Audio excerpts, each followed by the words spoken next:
The African Americans are back, and Jackie Koppell is here to talk all about the presidential debates and what Trump is tweeting about. Political Culture starts right now.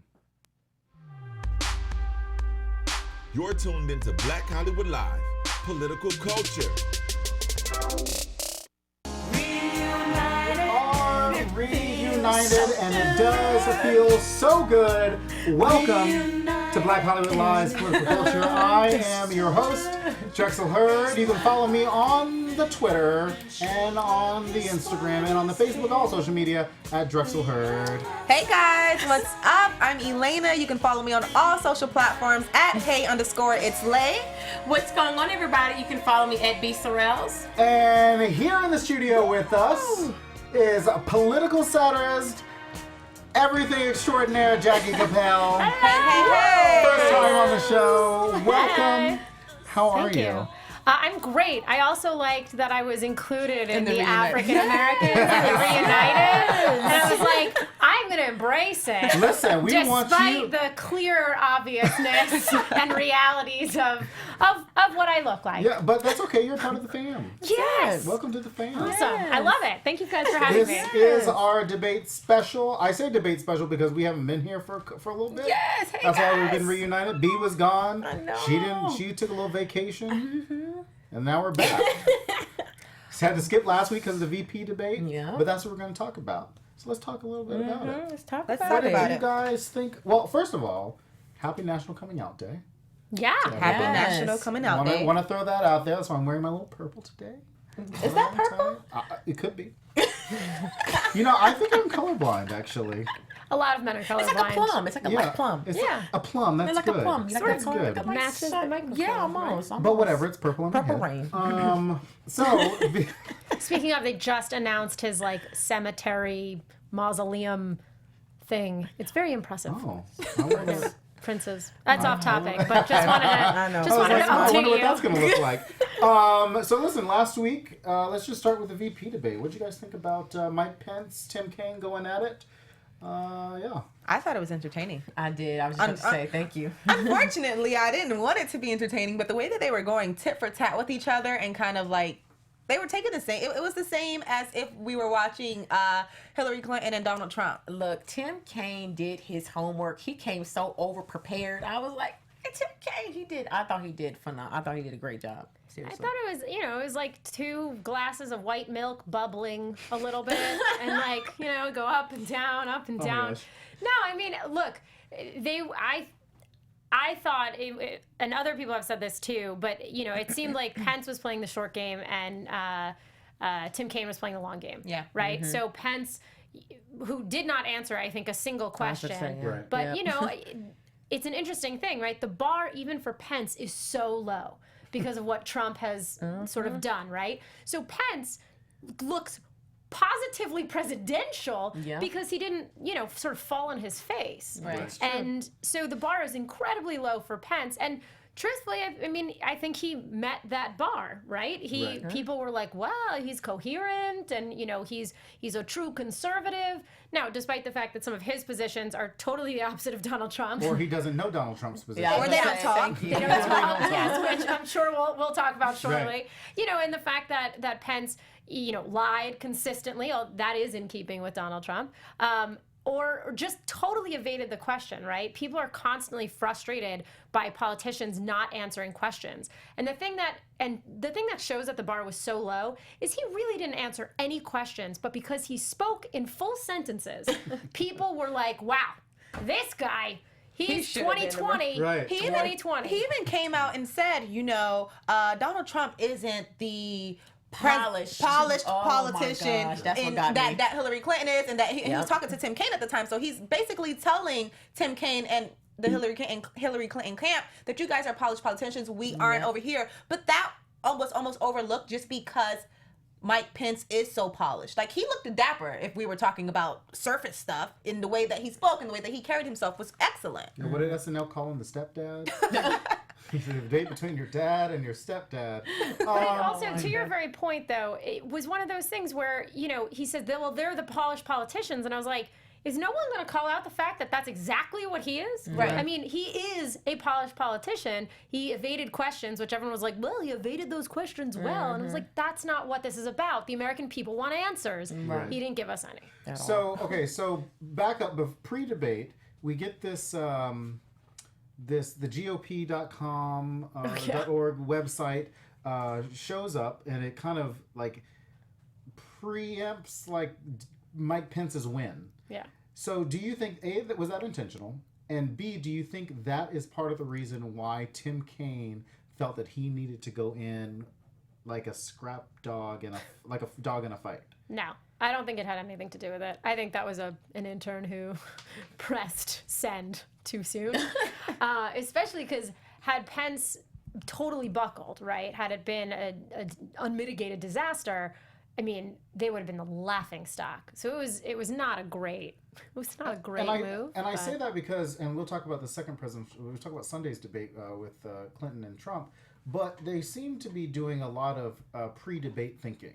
You know, that's why I asked the question, because it seems they want to get into the Clinton camp's head somehow, whether or not it was thwarted or not. But Tim Kaine really did go into this fight on Tuesday. Yeah.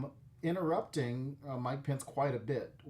How did you guys feel about his interruptions? Did you guys think it kind of took away from this likability that, you know, Tim Kaine is this folksy guy? What did you guys think about that? I definitely feel like some people may look at it and be like, well, Tim Kaine was doing this to Pence and, you know, X, Y, and Z. And even if you just look at the type of questions that he was asking Mike, he was going in fighting Tim Kaine. He basically had no time, zero tolerance, no F's to give, however you want to say it. He didn't care. He was asking very direct questions and he wanted very direct answers and he wasn't getting it. So I do think that he let his frustration show when it came down to the interruptions. However, I don't think it was in a very vulgar kind of rude way that we're used to seeing with the presidential candidates, if that makes sense a little bit. Yeah, and I think that he really, like I said, I thought he really did good at doing his homework and really keeping Mike Pence on his toes, because Mike Pence was getting very defensive when he was throwing questions and direct answers, like, give us an answer, like, why did, you know, Trump do this? And he was just like, well, I'm like, come on, man. Yeah, so, I think, personally, my takeaway was, I didn't think he did a very good job, to be totally honest with you. I don't think what he did was he showed, you know, in essence, that he wasn't, you know, he could stand on a stage or sit. They were sitting, so he could sit on a stage. Although, by the way, time out, I did not realize this, but Sarah Palin tweeted a photo out after that debate and said, why do the men get to sit? Because her debate, apparently, in 2008 with Joe Biden was one of the only debates where they stood. And she stood in heels. Yeah. I mean, that's the only time I'll ever give Sarah Palin any credit. Right. But she stood in heels, and they got to sit down again. Yeah. It's interesting. Debates, that is. That is interesting. I'm like, My shoes would have been off, okay? Right. You know what? I feel like that would have helped her out a little bit too. She kicked off those heels. You know, this kind of folksy woman. And then walked you know what? I'm not across standing in these heels right now. here. So Tim Kaine went in with all of these facts about Mike Pence, but it didn't seem that Mike Pence really knew the Trump-Pence position on policy. Was there anything out of what Mike Pence said that you were like, hey, I think you have a grasp on what your vice presidency would be about in terms of elevating your running mates' positions? Yeah, I don't think it was about elevating actually Trump's positions. It was, it's elevating Pence. But all kidding aside, truthfully, I think what his job was to sort of calm the sort of, quote, establishment or the traditional conservative Republicans. That was his job. So to a certain degree, he didn't totally care, I think, about, you know, the conversation and what may or may not work exactly with what Trump is saying. He wanted to go out there and say to the conservatives, I got you. I promise you our message will make it through as vice president. I will make sure that Trump has to address this. But I think, like I was saying before, you know, short-term versus long-term game, Tim Kaine, and he got the sound bites, right? Again, from the first presidential debate, Hillary was able to get those sound bites, right? And Tim Kaine got the same thing, right? That Mexican thing again. Oh, For crying out loud. Okay, so just on that particular point, I said before the debate started, I do the other show, and we were in the trailer watching the debate, and I said I really hope that Tim Kaine does a kind of dual answers. That he gives some in English, some in Spanish, because that demographic is never included, or has never really been included in debates. And I think this would have been a great opportunity for Tim Kaine to kind of bring the Latino community apart into the debate. And then I said, well, what would Mike Pence say to that? Mm-hmm. Like, he couldn't really say anything to that. And then Tim Kaine didn't do any Spanish, but at the very last second, Mike Pence throws in what he could have said had Tim Kaine started speaking in Spanish, which I thought was, I'm like, you did this, you were so fine the whole debate, and yet you throw in that Mexican thing. And I know that a lot of Hispanic legislatures basically said, that's going to cost you a little bit. For sure. And, absolutely. And we'll talk about what the Univision poll came out right after the debate on Sunday. We'll talk about it in a little bit. I want to give a shout out to Unsub Katya Houston, who's in the chat room right now. I know you missed us. Welcome back to you as well. We missed you for too. joining. I missed you too. I missed you so much. We do have both debates. So much, girl. Okay, so a very bad week for Donald Trump, but we'll get to Access Hollywood in a second. But I want to go to Sunday's debate, Clinton Trump town hall style. First impressions after the debate. Just gross. I'm sorry for those who are listening to audio. I know that just hurt your ears, but that was my impression, my reaction. That was my face expression. Okay. Yeah, that was it. It was just a face. How did you guys? Okay, so let's take the candidates. How did you guys think Clinton did? I was more impressed with her this second debate than I was the first debate. I did walk away with some of the same feelings because at least I've been communicating over and over.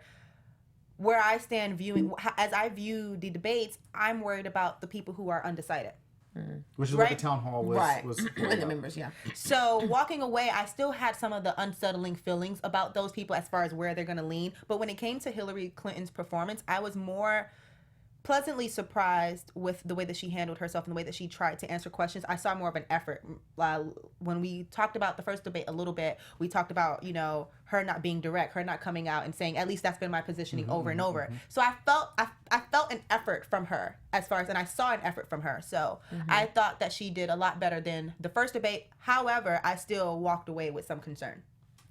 I think I was actually really, really surprised. I thought she did really, really well. And I love the fact that she stayed focused, even when Trump tried so hard to throw so many, mean things about bringing up Bill Clinton and bringing up all these women. And she just, really stayed focused. And I really noticed that anytime it was her turn to talk, that she faced whoever was speaking to her in the audience. And I noticed immediately Donald Trump never looked at any of the people in the audience. These are your everyday Americans that you should be worrying about getting your vote, and he wasn't even making any eye contact. He was just talking to the people. I'm like, so, I think Hillary did a really good job. That was actually, it's a calculated move on the part of her campaign, right? They knew going into it that she needed to connect with the audience members. She needed people to realize she was hearing them, she feels their pain, she understands what's going on and why they're confused, and she had to show the other side of her, right? And so that was a distinguished choice, I think, that was made on the part of the campaign. And I thought, especially given the weird, creepy, sort of personal space invading, there's been a lot of talk about this, but that's what predators do, right? Yeah. Like, let's not, mince super words predator, here. Right. Van Jones actually called Donald Trump a super predator in a tweet right after that. Speaking of, Van Jones is one of the best commentators coming out of this election, man. Let me tell He's you what, killing it. you put Van Jones and Joy Reid they're killing on a show together. And Anna Navarro, who's Republican, who's the CNN. Oh, man. She is slaying right now. Yeah. It is so impressive. I also don't want you guys to think that we didn't notice what just happened in the studio right now. Because the whole lights just went, well, that's live TV, and I love that. So they're in St. Louis, Washington University, Martha Raddatz, Anderson Cooper. One of the things that I really liked that Hillary Clinton did, it goes back to what you said about kind of connecting with the audience, is first question right out the gate, from the audience was a teacher, and she asked her. Well, the woman asked about education, and she asked her, "Are you a teacher?" And I feel like there were a couple of times where Hillary Clinton tried to have that Bill Clinton moment. I don't know if you guys remember in '92 when he had that great moment that really turned the debate around for him. Not that he was doing terrible, but like he connected with this audience member. And I feel like she tried to have a couple of Bill Clinton moments, not only with that teacher by saying, "Are you a teacher? Well, here's X, Y, and Z." But she talked to Mr. Carter. She addressed him directly. So I think that there was definitely an effort to have those moments. Those personal. And that approach, though, I feel was very necessary because over and over we've been talking about how there's this disconnect. How you know her approach to certain things was kind of just avoided or evaded or briefly touch on it, but not necessarily go direct into it. For this debate, we got to see her go head and head, and it worked for the debate wise because it helped her stay focused. Because she was talking to a direct person, she no longer had time to instigate with Donald Trump back and forth. There was some of that, obviously, but that didn't take over the debate for her portion as we got it from the first debate. So let's talk about a couple of policy things that popped up in the debate. They brought up Islamophobia. And I wrote down, these are all my notes from the debate from the other night. I still have them. I don't know why. But I said... Cherish them. I do. I cherish them. I will keep them in the vault. That's right. There were a couple of... First of all, Donald Trump said that Islamophobia is a shame. And I'm like, you're the biggest proponent of Islamophobia in the country right now. He started off saying that Such a shame. It wasn't a problem, and then went on to say, it's just such a shame. Such a shame. But he also, almost in the same breath, said that Muslims were the Trojan horse of our time. Yes. I'm just I'm sort of at a loss at this point, right? I don't know. That was direct. It's so beyond the pale, to be honest. I love that phrase. Pale girl, pale phrase. No, I mean it's so above and beyond to group people like this, right? I mean, people have said it over and over again, but people question, how did Hitler come to power? How did he rise?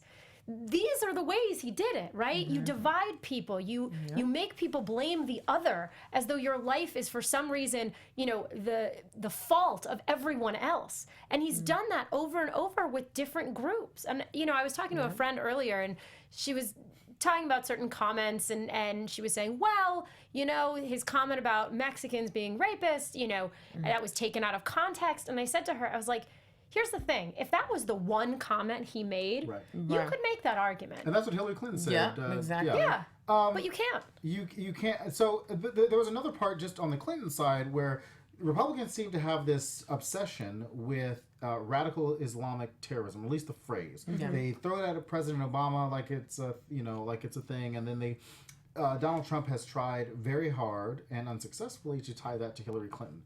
But she has coined a new phrase. I don't know if anybody saw it. Instead of calling it radical Islamic terrorism, she said violent jihadist terrorists. Jihadist is the new word. different word. And I said this in my last show. I said, I feel like that is going to be the phrase that Democrats latch onto and that they need to latch onto because they need to remind people that Islam is not the driver of terrorism. Right. Because there are so many religions who have contributed to some form of terror that you can't, it's like you can't just put one face on it and right. say that they're responsible. Exactly. And that was a great move. And even while watching debate, Donald Trump's point was, you can't vote in favor of the Democrats because they are afraid to almost say radical Islam. Like they're right. afraid to say the phrase. And my point was, okay, Trump, you got on stage, you have national attention, you've said the statement, now what? Like, what is that? We said it. We now what? But you can't just paint the face of a certain group and then not have a way to kind of make it better. And he didn't even address the young woman who asked the question about her and her family. He didn't even say at all. It was almost like you're a part of the group, you're at fault. And it's just like, How and why? No, sorry. His plans are secret. Okay. They are Sorry, There are a they're couple of secret. plans. So there are so many plans on plans on plans. Right. You know But what? You know what it's a else? secret. You know what else must have been a secret to Donald Trump? That San Bernardino didn't have any bombs. Like there were no bombs that went off during San Bernardino. Right. Apparently, he thought that bombs. But went that's a off in San fact, and I'm sorry. He said it That's very not- matter of fact. It was very He's odd not to a me. lover of facts. WikiLeaks. We'll get to WikiLeaks in a second because they did bring up WikiLeaks in the debate. Taxes. Trump always seems to be very very good on taxes in terms of just delivering tax because he's comfortable with that. But he doesn't seem very comfortable talking about his own taxes. Right. So he talks about his whole thing about being brilliant and using the tax code to his advantage. But then at the same time, he talked about being under audit and not being able to release his taxes. But then Warren Buffett came out the next day and said he's under audit and still released his taxes. Obviously, this isn't going to have a major effect on the Trump base. Obviously, he's like Teflon. He can do pretty much anything. Actually, somebody said Van Jones tweeted out today because I follow him. And said that I guess in a CNN interview or Joy Reid in a CNN interview, somebody said a representative said, the question was if Donald Trump was accused of raping somebody or raped somebody. Yep. Would that change your mind about him? And that representative said, it was like Representative Blumenthal. It's Congressman Blake Farenthold, Republican from Texas. Yeah. That was my one note There's that one I note. put down. And, I literally wrote one thing as a note, and I was like, that one. That's because Jackie and I spend all day, 24 hours a day, Yeah. scouring the news. I don't know. Yeah. But he said that he didn't know if he would support. He didn't know. He would have to think about it. I would like to know what his daughters think about that. His wife. Well, you if saw he's married. Tiffany. You saw Tiffany. I don't She know was if you like, guys. Tiffany was like, "No, thanks, Dad. Thank you so much." Right at the end of that debate. It was very like it was just no, not gonna do that. It was a swerve. There It you go. was a Thank swerve. you. Thank you. So it talks about taxes. I'm still a little confused about the Clinton tax plan myself. Mainly because she hasn't really come out with like specific numbers. Yeah. But I think it has a lot to do with the fact that she's not changing any of the middle class numbers at all. And I think people have to start to realize that the numbers for middle class income earners and lower class, they're just not changing at all. But the tax brackets will go higher for the upper tax bracket. Well, the implication is that if you tax the wealthy, they're Right. paying the larger share, which Right. then obviously will have an impact Right, on the middle right. class and lower class. And economists who have done analysis on this have said that, in fairness, I don't know the exact numbers and percentages, but that middle class incomes would go up, and as would lower class incomes. To what degree remains to be seen, but that they would in fact rise. And as we've seen, middle class incomes rose for the first time. Yeah. It was just recorded, and that's a testament to Obama and sort of the long-term recovery that we're experiencing. It's been painful, but we are getting there. Go One ahead. thing I can say about this debate is while they were addressing the in-house questions, there was some clarity there. But when it came down to policies, every time it was time for them to talk about their policy, and I don't know if it's because we have access to their website or we've been hearing it over and over, it almost just became this fight again. It wasn't.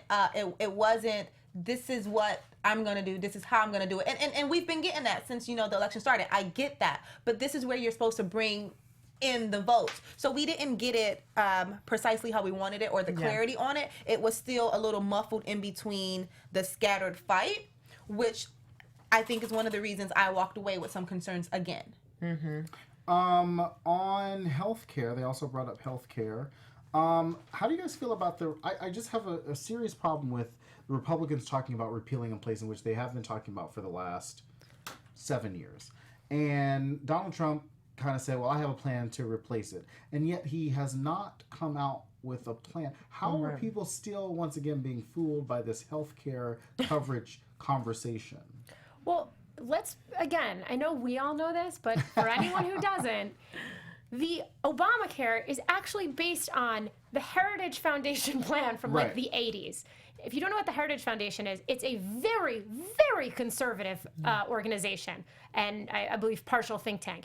Very conservative. They're all about, quote, family values. We won't get into the details of what that actually means But these family days, but values, you know, exactly. Quote, whatever. The fact that Republicans are so against it is so offensive because it's their freaking plan. Right? Like, let's just. But the other issue is that they don't have a backup, right? There is no backup. Everyone They keeps- haven't. They haven't come up there's with one in nothing. 5 years. Yeah. They keep talking about it. They keep talking about it, but haven't really said what it anything is, it's just we are going to oppose anything that Obama does. Right. And Right. this is his, legacy. Well, we're going to oppose it. And we're going to tell our fans, our constituents, that we have a plan. We're just, finishing it up. Exactly. What I can Buying curse? time. Yep. Bullshit. Yep. There it is. What I wasn't able to get the temperature on is when Hillary Clinton spoke about health care, and she talked about if she had the opportunity to start the bill from scratch, that she would change it and she would do it differently. I haven't been able to check the temperature to see if that kind of worked against her or for her, because see what you're saying, what we have to respect is that she is being honest. We're not asking her to be Obama 2.0. Like, we're asking you to be clear about what it is that you want to do, and that's where we kind of go. So I personally respected her for that. She was being honest. She was like, if I had the opportunity, yes, I would change it from the ground up. Some people may feel against that. They're just like, no, we want this. So I haven't necessarily been able to check the temperature on that yet, but I do want to commend her for that. Well, and it goes back to something. We know what a Hillary Clinton healthcare plan would have looked like because she was trying to push forward in the 90s. We know that single payer would have been her preference. We all know that President Obama, that was his preference at the beginning, and she had to work. So now her position has always been 90 to 100, not 0 to 100. So I think the question was fair. We just have to go, if people are going to say, oh, well, I feel some type of way about it, they just have to look back a few years, about 20 years, and see where she actually stood and what kind of healthcare plan she probably would have wanted to implement. And I think that single payer will come up again in the next, hopefully Democrats win back the Senate, and we'll see what happens after that. But Well, to what you're saying, of course that's what she wanted. But, President Obama said, he said it a lot of times, but he specifically addressed it on Mark Maron's podcast where he said, look, you can't shift the country that fast. It takes steps. And he's like, look, if I could have gone further, I would have, right? It barely passed. on long party lines, if you remember. It was like absolutely. No Republicans. Yeah. So to this, he's saying, I did what I could. I think she wants to continue to move it further. But then, there was a lot of hubbub over Bill Clinton, the craziest thing in the world. Right. Yeah. But he's clarified what that means. And I think maybe this will answer their question, which is he specifically addressed the issue, which is that there are some small businesses that have been hurt by Obamacare because these small businesses are liable for paying for the health care, and it obviously has hurt the bottom line of a percentage of these businesses. And so what he was referring to is, now we're getting into the weeds on it, but basically talking about getting people onto plans so that it is covered and moving the needle that way. And he was in no way saying like, oh, it's the worst thing in the world. Right. But the cool thing that I thought was like, all of a sudden Republicans were like, see, Bill said- Clinton Yeah. said that, and I was like, you guys are between a rock and a hard place. You either have to agree with Obama or you have to agree with the Clintons. Right. Exactly. Uh-oh. Right. You know? And that's it. And notice how they went very silent on that. Although Donald Trump tried to bring it up in the debate, well, he didn't know how to use the attack, and I feel like Hillary Clinton probably would have nailed him on that if he would. And what I hated most the entire night was when Trump kept throwing at Hillary. Well, you've been in the politics for over 30 years. Right. I'm like, why do you keep like? No, well, and what was very interesting about that comment is that he used Bernie Sanders' name 3 times during that debate. Bernie Sanders is like, Right, don't say do my name. this. Yeah. So for him to use the 30-year line on Hillary Clinton while at the same time trying to invoke Bernie Sanders, I thought was very laughable. that's a great point.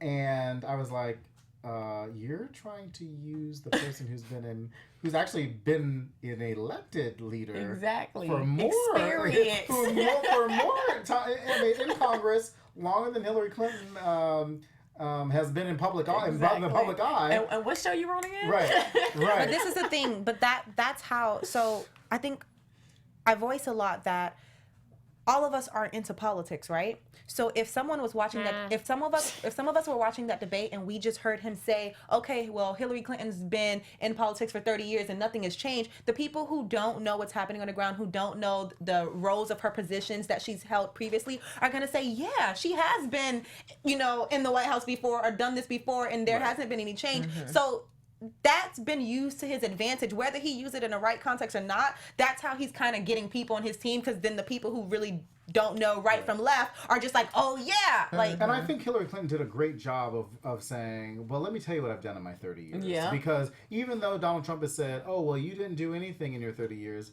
she was able to say, well, let me tick off a few things. There's my little resume for you. So I thought that was really interesting. So the other couple things that happened during the debate, they actually said they got their first energy question. From the debate winner, Ken Bone. Right. I mean, she was on Jimmy Kimmel. Was it last night? So they got so a couple of things. They got their first energy question, but they haven't got any social issue questions, which I thought was going to come from Anderson Cooper. I thought Anderson Cooper would have brought in Anderson. Hillary Clinton did bring up marriage equality during her SCOTUS, her Supreme Court answer, but they have yet to get a marriage equality, human rights question, knowing that the person that Donald Trump is running with has been the most anti-LGBT women's rights candidate, governor, and the 50 states right now, and yet they have not. Tim Kaine didn't even bring it up during the VP debate. I am shocked that Democrats have not latched on to this. Bring Tim Kaine down. I mean, bring Mike Pence down a couple of notches.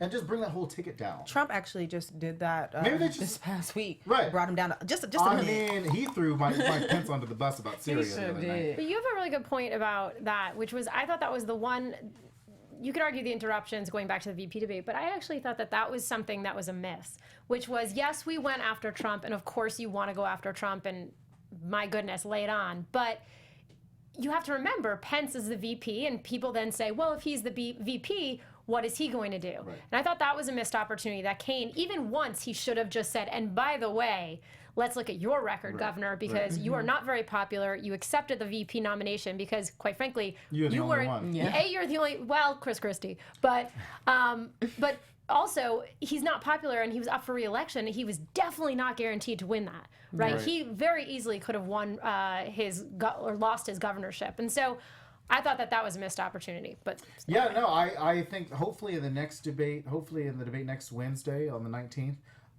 is that 19th? Yeah. 19th. That Hillary Clinton will do a better. I think it's all national security though, so I don't know. That could get really contentious next week. I don't know what's going to happen because we've seen where Trump has kind of led on national security. So that was, or not led, I mean, I just meant like where he's kind of taking his answers on national security. But like I said, he didn't even know what happened in San Bernardino.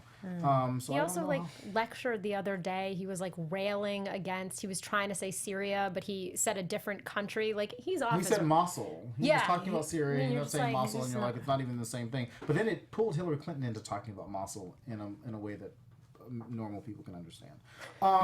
So the other thing that happened last week that I just want to touch briefly on, a couple things. Donald Trump last week, the leaked Access Hollywood tapes of Billy Bush really brought him down. Actually, the polls came out on Friday, or not on Friday, from Friday before the debate. Hillary Clinton was up 11 points. Yeah. Post-debate now, NBC Wall Street Journal poll has her at 9 points up right now.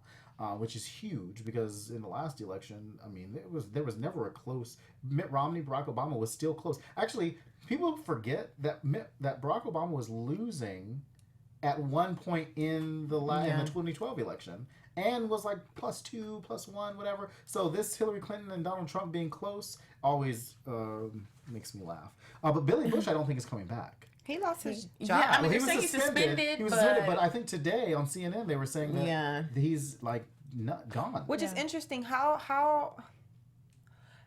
I know how. I was going to say, how can they be harder on Billy Bush opposed to Donald Trump? However, because how much harder can you be on Donald Trump? Right. well, no, because Billy Bush actually has people that he have to answer to.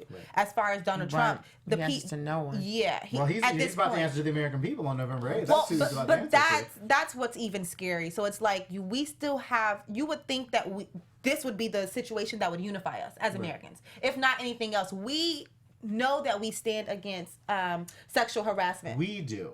Right. Yeah. Most I mean, if you look at, and I tell people this all the time. The thing about this, people ask me, well, how's Trump, he'll probably get like 40. If in a real election, if the election goes the way that we think the polls are showing right now, Trump getting 40% is probably his cap. If Hillary Clinton wins and she wins it big, because Donald Trump's cap will be at 40%. Mm-hmm. And the 40% of the Americans, people forget, are white male voters. Mm-hmm. And I said this yesterday to some folks here in the studio. I said, this is the last election for that demographic, or that they feel this is the last thing they can hold on to yet. This is the hill to die on. This is the hill to die, right? And so that's going to be the 40%. So they're like, they don't even care about women voters because they're trying to latch on to this last bit of power. And point in case, we saw what happened over the weekend. Before the debate, Donald Trump brings in the 4 Bill Clinton accusers, but that was orchestrated by Steve Bannon. Kellyanne Conway probably had nothing to do with that. Yeah. The only sane, I say sane, I use that term loosely on her, but the only sane female other than Ivanka, a part of this campaign, was like pushed aside for crazy Steve Bannon from Breitbart. And Jared Kushner, Ivanka's husband. And Ivanka's husband, yeah. The two of them were whose the newspaper endorsed Donald Trump. Shocking. So right. I don't know if women. I mean, if this really, certainly didn't hurt Donald Trump with his base, and you saw that when people were talking about they just don't care. He says they don't care on a general consensus, but if it happened to someone in their immediate family, then all hell is breaking loose. I don't even think that they would do that, because I think there's a lot of those same voters who, if they had an LGBT person a part of their family, they still would 100% vote for the Republican candidate. So regardless of these social issues, they just do not care about the other person. They don't care about somebody in their family. They just don't. So it was interesting. So I traveled to Nevada over the weekend to go register voters, and there was someone Nevada's who. Strong. Sorry? It's Nevada's strong. It is right now, so we're hoping that it stays that way. Right. And I'll be going back at least once or twice more. GOTV. But it was the last weekend to sort of register people in person, and I had a guy asked to register, and he actually was a Trump supporter, and he said, "Oh, who are you supporting?" I said, "Well, Hillary." And he said, he asked me to explain why, and he said, "Look, you make good points, but I've always voted Republican.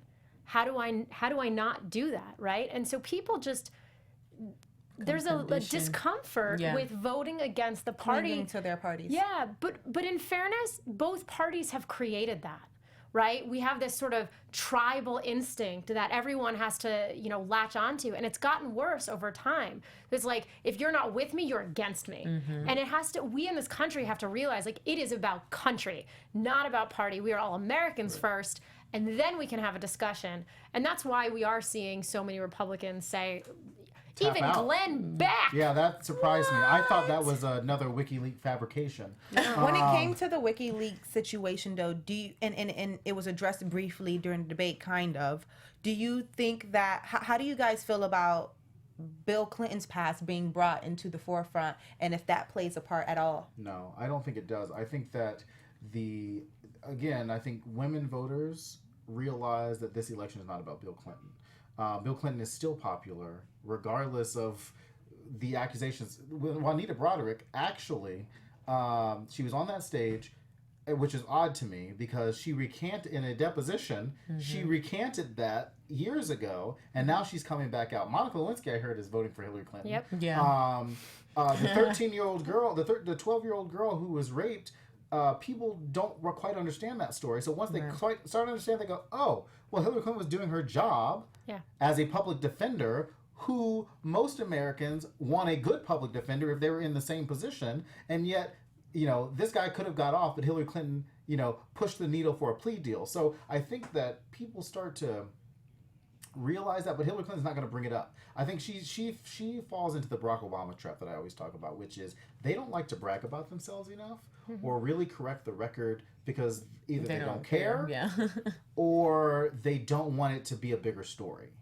And that's the problem with Hillary Clinton, where everybody thinks it's very secretive because she just doesn't want it to be a story. Everything that she does is a story. Well, that brings up the issue that of being a woman running for office and being a candidate, right? I mean, how much are you allowed to brag? How much are you allowed to own yourself? I mean, her running for president is challenging, the patriarchy, right? I mean, so that alone, so you can imagine, every decision she makes, it's life or death. Right. And so, and to your point on WikiLeaks coming out this weekend, there were a few things that people talked to. Actually, nobody's really talking about it because I think I said this because I think not because of the content, well, because of the content, because nobody knows if it's fabricated or not. White House did a really good hit job on them on Friday. I mean, it was almost immediate. It was like Russia, WikiLeaks, and then nobody knew, and then Trump in the middle somewhere. And then Trump took over. But I think the White House's position